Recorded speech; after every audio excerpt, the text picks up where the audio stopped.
Bismillahirrahmanirrahim. Assalamualaikum warahmatullahi wabarakatuh. Alhamdulillah, assalatu wassalamu ala rasulillah wa ala alihi wa sahbihi wa man walah wa la hawla wa la quwwata illa billah, amma ba'd. Jamaah sekalian, rahimani wa rahimakumullah.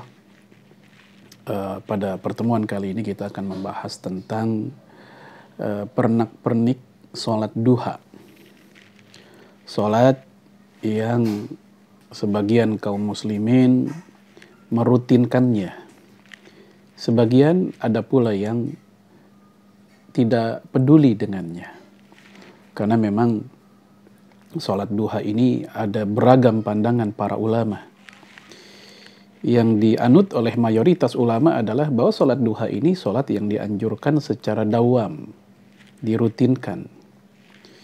Sebagaimana wasiat Rasulullah Sallallahu Alaihi Wasallam kepada Abu Hurairah radhiyallahu an, bahwasanya Rasulullah mewasiatkan 3 hal yang agar Abu Hurairah jangan meninggalkannya, yaitu saum ayyamul bid, kemudian sholat witir, dan juga sholat duha.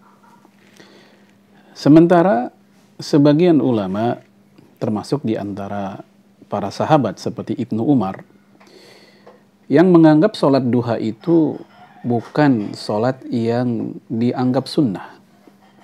Bahkan beliau mengatakan nikmatul bid'ah hadhihi, ya, sebaik-baiknya bid'ah adalah ini, yaitu sholat duha. Lalu Aisyah radhiyallahu anha juga pernah mengatakan bahwa aku tidak pernah melihat Rasulullah melaksanakan sholat duha kecuali hanya sekali saja, yaitu ketika Fathu Mekkah, yang memang dilakukan ketika waktu duha, sholat 2 rakaat. Apakah itu sholat duha ataukah memang sholat safar? Itu yang kemudian menjadi multi tafsir manusia saat itu. Sementara kalau kita buka riwayat yang lain, dan cukup banyak, bahwasanya Rasulullah alaihi salatu wassalam memberikan dorongan kepada kita untuk mengganti kewajiban sedekah yang setiap hari mesti kita laksanakan, yaitu setiap ruas tulang kita dianjurkan buat bersedekah, dan hal itu bisa tercover, terganti dengan 2 rakaat duha, kata Rasulullah alaihi salatu wassalam. Lalu kemudian juga dalam riwayat misalnya Imam Ibnu Jarir At-Tabari, bahwasanya Rasulullah alaihi salatu wassalam pernah duha 2 rakaat, pernah 4 rakaat, pernah 6 rakaat, dan maksimal 12 rakaat. Sehingga ini menjadi data bahwasanya Rasulullah bukan hanya sholat duha hanya sekali sepanjang hidupnya, tapi berkali-kali. Apa yang Aisyah radhiyallahu anha katakan bahwa dia hanya melihat sekali Rasulullah sholat duha, mungkin itulah yang dia lihat ketika bersamanya. Tapi ketika tidak bersamanya, bersama para sahabat misalnya, itu mungkin tidak dilihat oleh Aisyah radhiyallahu anha. Dan kata Imam Ibnu Hajar Al-Asqalani, kalaupun Rasulullah hanya melakukan sekali saja, itu tidak berarti menganulir kesunahan sholat duha secara dawam. Karena apa yang telah Nabi lakukan, walaupun hanya sekali, maka kesunahannya sudah kuat. Tidak harus kemudian hal itu menganulir berarti kita juga harus sekali saja, tidak mengulang-ulangnya. Bahkan ada sunnah yang Rasul tidak pernah melakukan, tapi manusia boleh saja melakukan secara rutin. Contoh seperti umroh di bulan Ramadan. Rasulullah belum pernah umroh di bulan Ramadan. Namun secara lisan Rasulullah pernah memberikan stimulus kepada salah satu sahabiyah yang dia sudah tidak mampu lagi pergi haji. Lalu dia pun bertanya kepada Rasul, adakah aktivitas yang setara dengan haji tapi bukan haji? Maka Nabi pun menjawab, al-umrah fi Ramadan taqdi hajjatan aw hajjatan ma'i. Berangkat umroh di bulan Ramadan itu setara atau menutupi ya seperti orang haji ya bersamaku. Nah ini Rasul sendiri nggak pernah melakukannya, tapi Rasul menstimulus melalui lisannya. Istilahnya sunnah qauliyah. Nah apakah lantas gara-gara itu tidak menjadi sunnah? Tetap sunnah. Bahkan sepanjang tahun, selama ada Ramadan, kita ingin melakukan setiap tahun, silahkan. Kalau memang kita mampu. Nah, duha juga demikian. Ya inilah yang dipegang oleh mayoritas ulama, seperti yang dikatakan oleh Imam Ibnu Hajar, bahwa kesunahan duha itu ya dawam. Ya, walaupun ada beragam pandangan tadi, seperti yang sudah saya sampaikan. Kemudian, sholat duha sudah boleh dilakukan ketika sudah masuk syuruk, sudah masuk terbitnya matahari, yaitu beberapa saat setelahnya. Jadi bukan pas, sebab kalau pas syuruk itu masih waktu terlarang untuk sholat. Artinya, awal sholat duha itu sama seperti awal sholat isyraq. Bahkan sebagian ulama mengatakan sholat duha dan sholat isyraq itu ya sama, dia juga. Seperti yang dikatakan oleh Ibnu Abbas, ya sholatul isyraq, sholatul duha. Sholat isyraq itu ya sholat duha. Ini dikatakan oleh Ibnu Abbas dan diriwayatkan oleh Imam Ibnu Abi Syaibah. Lalu kemudian di dalam penjelasan para ulama, seperti misalnya dalam Al-Mawsu'ah Al-Fiqhiyah Al-Kuwaitiyah, anna sholat ad-duha wa sholat al-isyraq wahidah. Bahwasanya sholat duha dan sholat isyraq itu wahidah, sama. Ya, idh kulluhum dzakaru, ya karena mereka mengatakan bahwasanya ya waktuha min ba'di tulu'i ila zawal, waktu dari sholat duha itu sejak mulai tulu itu terbit ya matahari, ya ila zawal sampai tergelincirnya matahari, walam yafsiluha bainahuma, dan para ulama tidak membedakan di antara keduanya. Jamaah sekalian rahimani wa rahimakumullah, ini sebagian ulama ya mengatakan bahwa duha dengan isyraq ya dia juga, yaitu umumnya dalam mazhab Syafi'i. Sehingga Imam Ar-Romli mengatakan bahwasanya al-mu'tamad, ya pendapat yang resmi dalam mazhab Syafi'i, bahwasanya sholat duha itu sholat isyraq. Maka kita lihat di musola-musola di kampung-kampung kita, itu kalau habis kajian-kajian jarang mereka melakukan ya kajian subuh, ya jarang mereka melakukan sholat isyraq. Karena di mata mereka ya sama dengan duha.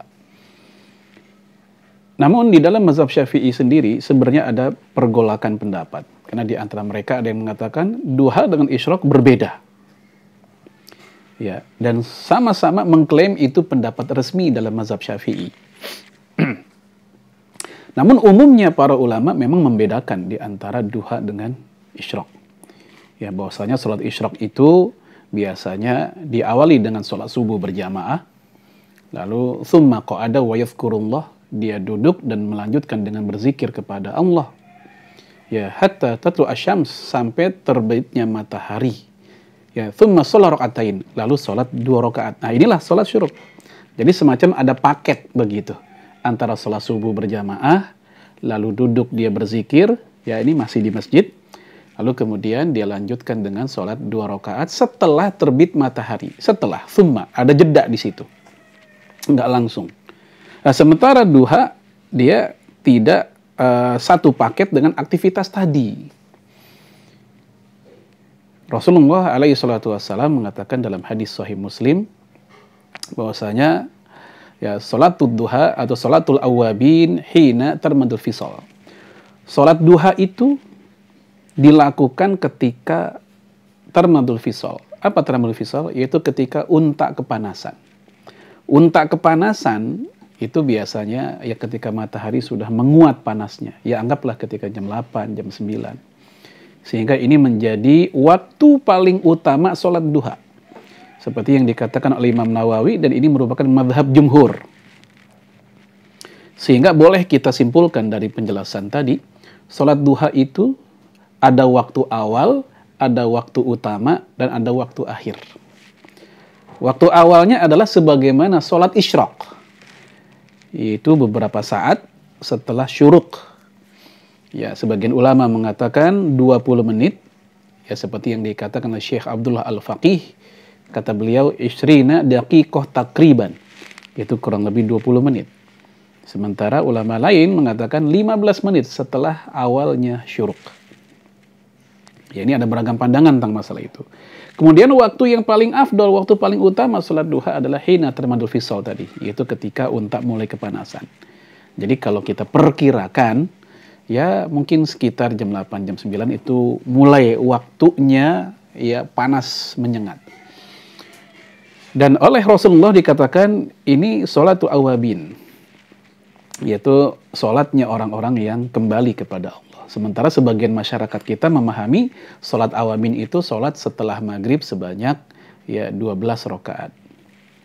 Ini tidak bisa disalahkan secara mutlak karena memang sebagian ahli fikih mengatakan demikian berdasarkan beberapa hadis, namun sanadnya dhaif.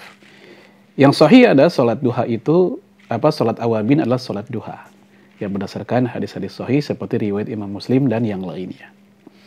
Adapun waktu akhir yaitu menjelang zawal, yaitu kalau menggunakan ukuran menit, ya para ulama kita ada yang mengatakan 10 menit sebelum azan zuhur, ya ada yang mengatakan 15 menit sebelum azan zuhur, ya seperti yang dikatakan oleh Syekh ya Nasir Sulaiman Al-Umar dalam fatwa beliau bahwa akhir sholat duha adalah yaitu 10 menit sebelum zuhur. Ya, ini merupakan pendapat pertengahan di antara pendapat yang lain yang mengatakan 5 menit sebelum zuhur masih boleh sholat duha. Tentu ini agak-agak mengkhawatirkan ya. Ya, karena ini khawatir kalau dia sholatnya lama atau taunya udah azan subuh, azan zuhur. Ya, sementara ada yang mengatakan 15 menit. Nah, 10 menit itu pendapat yang pertengahan di antara dua pendapat itu. Tapi yang jelas ini waktu-waktu yang sebenarnya ya agak riskan ya.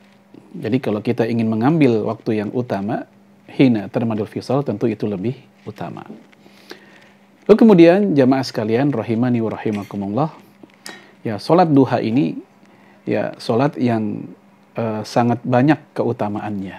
Ya tadi sudah saya sebutkan di antaranya adalah dia bisa menggantikan nilai sedekah kita setiap hari yang mewakili ruas tulang kita. Dan saya yakin kita akan merasa sulit untuk bersedekah sebanyak ruas tulang kita setiap hari. Tapi itu bisa diwakili dengan 2 rakaat duha. Ya, semoga apa yang saya sampaikan bermanfaat tentang fikih sholat duha, lalu kemudian tentang keutamaannya. Yang lebih penting lagi adalah bagaimana kita menimbulkan kesadaran untuk melakukannya. Hadanallahu wa yakum ajma'in. Assalamualaikum warahmatullahi wabarakatuh.